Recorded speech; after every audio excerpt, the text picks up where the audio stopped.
Hello, my name is Melissa Moore, and this is my presentation on CSS Layout. What is CSS Layout?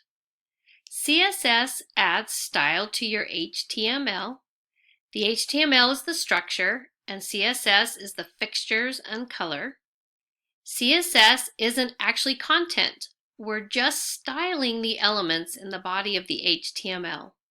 CSS Layout can completely control how your web pages look without changing your HTML. The style tag is an HTML element, but we put our CSS or style inside of it. We select the element that we want to style, and each style we use is called a property. Then we designate it a value. Let's take a look how the browser lays out HTML pages. See how the HTML is displayed in the exact order in which it appears in the source code? The elements are stacked one on top of the other. The first paragraph, followed by the unordered list, then the second paragraph. CSS layout techniques that I will be covering in this presentation are the following: the display property, which is the most important CSS property for controlling layout; the position property, looking at these four main areas: static, relative, fixed, and absolute; and the float property, focusing on none, left, and right. Every HTML element has a default display value depending on what type of element it is. The default display value for most elements fall into two categories: block or inline. I've listed some examples of block elements. So we have div, paragraph, header, nav, unlisted, unordered list, H1 through H6, and so forth. Now, characteristics of block elements are block examples are structural elements. If there's no width set in our styling, will expand naturally to fill its parent container, can have margins and padding. If no height is set, it'll expand naturally to fit its child elements, and by default will be placed below previous elements in a markup, and it ignores the vertical align property. Now, in our next column, we have our inline elements. We have emphasis, span, image, code, and so forth. The characteristics of inline elements are: inline elements are text-based. They flow along with the text content. Because of that, they will not clear previous content to drop to the next line like block elements. Is subject to white space settings in CSS. Ignores top and bottom margin settings, but will apply left and right margins and padding. It ignores the width and height properties, and if floated left or right, will automatically become a block element, subject to all block characteristics. And this one is subject to vertical align property. Now that we have a little bit of an understanding of what the block and inline characteristics are and what they do, let's take a look at how we use that to help us with our layout. The first property we're going to look at is display property, and I've included the CSS syntax, and it will have the word display, colon, and a value, semicolon. The values are, a few of them are listed below. We have the inline value, so we would write display, colon, inline, semicolon, and this is a default value. It displays an element in an inline element like a span tag. We have block, which displays an element as a block element, much like when we use a paragraph tag. An inline block displays an element in an inline level block container. So it could be running along with text and then have a block section in it. So it says inside the block formatted as a block level box and an element formatted in an inline level box. So it's a box with a little box. A list item. This lets the element behave like a list.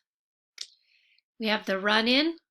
This displays an element as either block or inline, depending on the context. And table. There are a lot of display values that go with table. We can be very specific as we're building that table to have a head, a footer, a header, a footer, and lists and things inside. But this lets the element become like a table element. And then we have none. The element will not be displayed at all. It has no effect on the layout. Now that we've kind of talked about some of them, let's see what it looks like. So what I've shown here is first an example of just the HTML. We have just a basic document that's got a head, a body, and in the body we've got several paragraphs. And right now it's just saying this is an example. And if we look to the right, we can see what the browser would actually display. It would say this is an example, break, new paragraph, this is an example, break, new paragraph, and so on. One is stacked right on top of the other, much like it was as we entered it or put it into our HTML document. Now we'll show an example where we've added display colon inline semicolon into our HTML. So this is the same HTML document that we were just looking at in the slide before, but now you've noticed up in the head we've added that style tag, and inside of it we've inserted that we're going to be styling our paragraphs, and we're going to be having them display colon inline semicolon brackets with the close of a style tag. And if we look to the right, now we can see that it is not one stacked onto the other. It's one continuous flow of this is an example, this example is as if there had been no break in between each one. One is in line with the other. Now let's take a look at the position property. We have the CSS syntax, which is position, colon, and then the value that we will be giving it, semicolon. Some of the values that we're going to be talking about today are the four main ones, and that's going to be static. And this is a default value. Elements render in order that they appear in the document. It just means that they're going to go in their normal position. We have relative. Relative is positioned relative to its normal position. And we're going to set that position by using top, right, bottom, and left properties of a relatively positioned element. And this will adjust it. We have absolute, which is positioned to the nearest positioned ancestor. Basically, it just moves it to the next spot. And then the last one is fixed. And it's a position that doesn't matter. It's relative to the viewport, which means it always stays in the same place. Even if you're scrolling the page, it will stay, let's say, in the bottom right-hand corner or wherever we put it. We use the top left properties to position this element. So let's take a look at this HTML document, and we can see that in the head we have the style tag, and we're going to be doing a position to two things. We have a header with a class of position left, and we're going to make this a position relative, and we're going to move it to the left a minus 20 pixels. We're also going to move an H2 head to a position right, which will be a position relative, but we're going to move it left positive 20 pixels. And then down below we show that we have an H2 where we're not going to do anything to it, those two classes that we just talked about, and some paragraphs. As we click to our next slide here, we can see that indeed, this is the results. The first one had no position. We just let it naturally go where it was going to go. The next one is to the left of that one, and you can see it's kind of been moved off, even off of the break of the page. The other one has now moved to the right by 20 pixels. And then the bottoms are just saying how we did that, the relative positioning moving an element from its original left and right.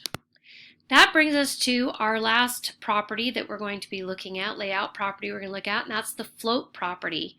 I've included the CSS syntax. Again, it's going to be float, colon, value, semicolon, float, colon, value, semicolon. And then the values that we can use there is none. This is the default. It's not going to be floated anywhere. Again, it's just going to follow along in the text or in the code right where it was put in. We have left, which will float it to the left, and right, which will float it to the right.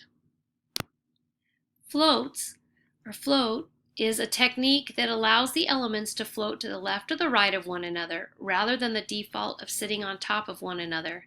The main use of floats are to lay out columns and float text around an image. So we'll go ahead and take a look at that in the next slide. So again, we have our HTML document, and what we're going to be floating to the right is an image.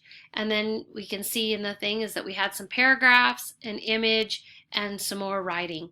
So let's take a look what it does.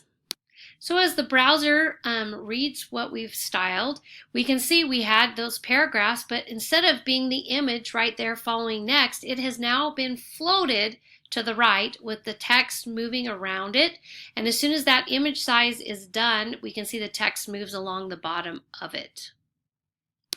In conclusion, CSS Layout allows us to take elements and control where they're positioned. Techniques such as display, position, and float can override the default behavior and the other elements around them, which makes it very useful that we don't have to change our HTML, but we can style it up and make it look great. I've included my sources. They're here. There are also other CSS layout techniques that I was not able to cover in this presentation due to time, but there's CSS tables, flexbox, and grids that you can also take a look at. And I've added a place that you can go take a look and get an intro into those things as well. Thank you.